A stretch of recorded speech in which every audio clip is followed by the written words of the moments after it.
اپنی ہی قیادت کے خلاف شاید کچھ کر بیٹھتی۔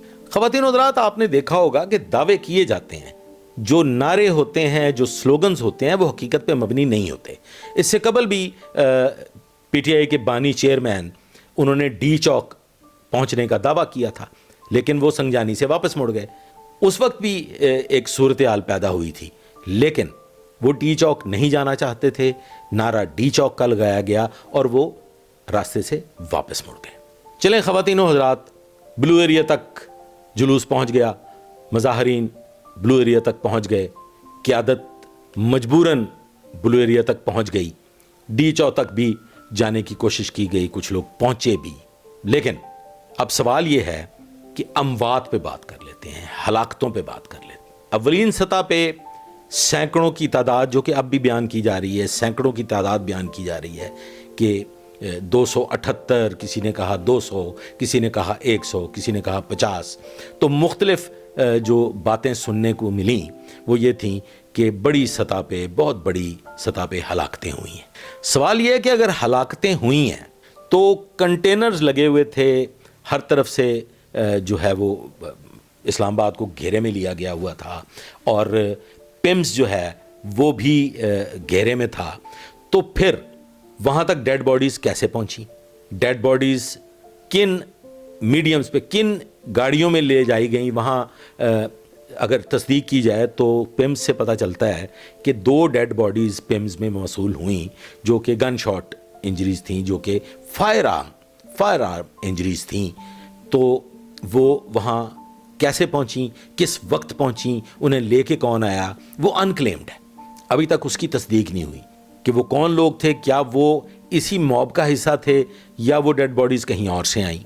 پھر اس کے بعد خواتین و حضرات، فائنلی پی ٹی آئی کی قیادت کی جانب سے یہ دعویٰ کیا گیا کہ 20 ہلاکتوں کی تصدیق ہو چکی، جس میں سے 8 ہلاکتوں کی نسبت یہ بتایا جا رہا ہے کہ وہ مکمل طور پہ تصدیق شدہ ہیں اور ان کے ثبوت موجود ہیں۔ سوال پہ کہ ان جنازوں کا کیا بنا، ان ڈیڈ باڈیز کا کیا بنا، تو وہ بغیر کسی قانونی کارروائی کے، بغیر کسی میڈیکل لیگل کے، ان کے جنازے بھی ہو گئے اور انہیں دفنا بھی دیا گیا۔ خواتین و حضرات، وہ جنازے کہاں ہوئے، وہ جنازے کس نے پڑھے، وہ جنازے کیوں کروا دیے گئے، ان جنازوں کو سڑک پہ رکھ کے احتجاج کیوں نہیں کیا گیا، انٹرنیشنل میڈیا کو کیوں نہیں بلایا گیا، پریس کانفرنس کیوں نہیں کی گئی؟ وہاں پہ تو ان جنازوں کے لواحقین کو بلا کے ان کے ساتھ 1 to 1 گفتگو ہونی چاہیے تھی، ان کو ساتھ بٹھا کے معاف کیجیے گا، پریس کانفرنس ہونی چاہیے تھی، کیوں نہیں ہوئی؟ یہ معاملہ اتنا خفیہ کیوں رکھا گیا؟ کیا امر مانے تھا؟ سوچئے گا، غور کیجیے گا کہ 20 جنازوں میں سے 8 کی تصدیق ہو گئی۔ اب ان 8 جنازوں کو لے کے کیا ثبوت ہے؟ کوئی ڈاکومنٹ، کوئی ویڈیو ایویڈنس، کچھ ہے؟ نہیں ہے۔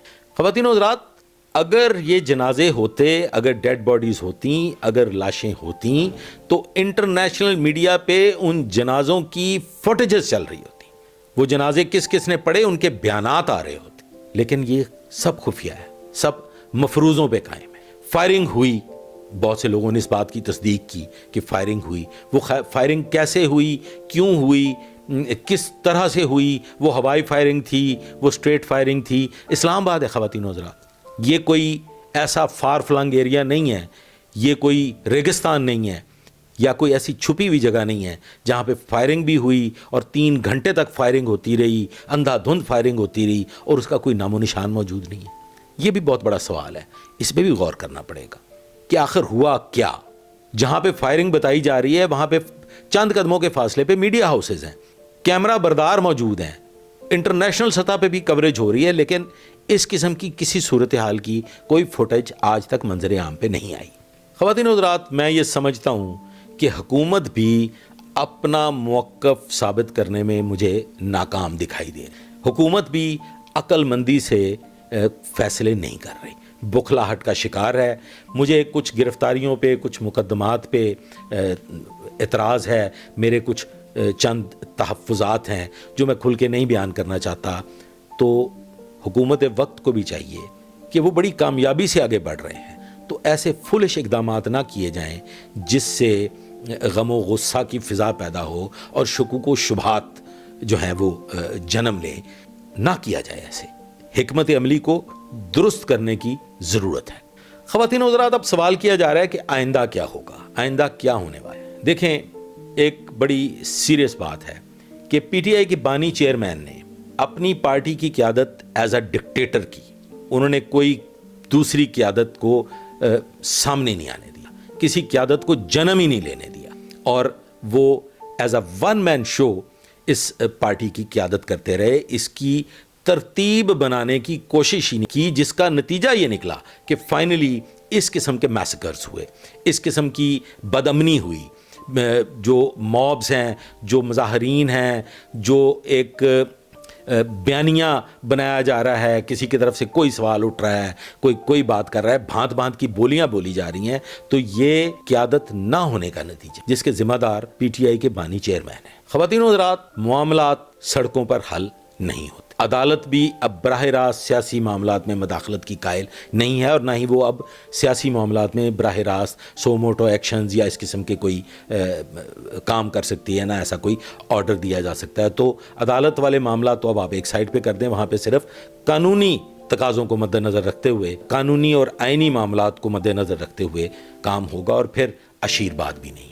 اشیرباد نہ ہونے کی وجہ یہ ہے خواتین و حضرات کہ پی ٹی آئی کے جو باہر بیٹھے ہوئے لوگ ہیں، اور یہ جو پاکستان میں بھی موجود ہیں، وہ ملکی سلامتی اور ملکی بقا کو لے کے جو ادارے ہیں، ان پہ وہ میمز بنا رہے ہیں، ان کا تمسخر اڑا رہے ہیں، اور ان کو بری طرح سے بدنام کرنے کی کوشش کی جا رہی ہے، بغیر سوچے سمجھے. اللہ جانے کس غیر ملکی ایجنڈے کو لے کے پاکستان کی سلامتی اور بقا کے اداروں کو مورد الزام ٹھہرایا جا رہا ہے، ان کو نشانہ بنایا جا رہا ہے. تو ایسی صورت میں حالات کیسے درست ہو سکتے ہیں، کیسے ٹھیک ہو سکتے ہیں، معاملات ایک ڈگر پہ کیسے چلیں، امن کیسے بحال ہوگا. دوسری جانب اگر آپ دیکھیں تو بزداری حکومت نے پنجاب میں پی ٹی آئی کا بیڑا غرق کر دیا. پنجاب کی سطح پہ پی ٹی آئی نیست و نابود ہو چکی ہے، فنا ہو چکی ہے. خواتین و حضرات، پی ٹی آئی کو چاروں صوبوں کی زنجیر بنا کے، چاروں صوبوں کو ساتھ ملا کے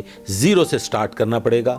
لاشوں کے بیانیے اور لاشوں کی سیاست ملکی استحکام کے لیے شدید نقصان دہ ہے. اس سے معاملات کبھی حل نہیں ہوں گے، بلکہ معاملات مزید بگڑیں گے اور ملک کو تباہی کی طرف لے کے جائیں گے. امن کی بحالی کے لیے، ملکی استحکام کے لیے، اور پی ٹی آئی کو دوبارہ اپنے پاؤں پہ کھڑے ہونے کے لیے عوام الناس میں غم و غصے کی جو صورتحال ہے اس کو ختم کرنا پڑے گا. عوام کو توڑ پھوڑ، جلاؤ گھیراؤ کی طرف راغب کرنے کی بجائے امن کا درس دینا ہوگا، اور مفاہمت کی پالیسی اپنانا ہوگی، سیاسی حل تلاش کرنے ہو. بصورت دیگر مجھے کوئی بہتر اور مناسب صورتحال دکھائی نہیں دی. دوسری جانب اگر بات کریں تو نون لیگ اور پیپلز پارٹی کو بھی مفاہمت کی سیاست پہ غور و فکر کرنا ہوگا. ساتھ مل کے ملکی سلامتی، ملکی بقا کے لیے کوشش کرنا ہوگی. نون لیگ کے لیے بڑا چیلنج ہے، عوام کو اعتماد میں لینا ہوگا، اور کوشش کرنی ہوگی کہ نظام حکومت بہتر طریقے سے چلتا رہے.